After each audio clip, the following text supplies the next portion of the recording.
մենք ինֆորմացիաներ ունենք ու նաև վերլուծում ենք, որ երկու տիպի հարամություն կարող է անել Նիկոլ Փաշինյանը։ Հարամություն 1.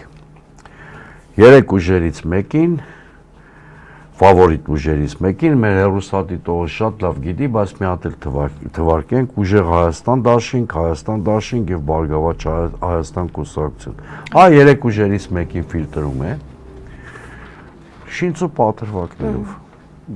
Ինչ արել է այս քարոզարշավի ընթացքում, մեկը բոլորն էլ իրավական հիմքեր չեն ունեցել, շինց ու բաներ արվել։ Եվ փոխում է փորձում է այդպիսով ստատուս քվո փոխել։ Ես եկեք մյուս երկու գործընկերների մասին չխոսեմ, կոռեկտ չի ես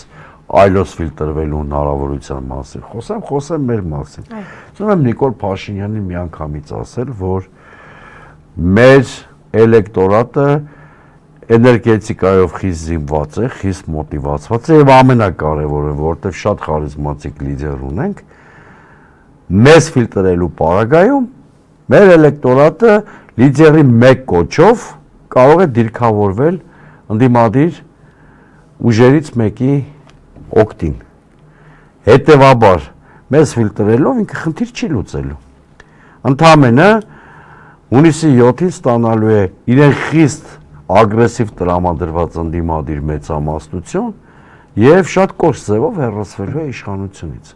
Այսինքն, իշխանությանը ես հստակ ուզում եմ ասել, որ մենք ունենք ոչ միայն պլան B, այլ պլան G։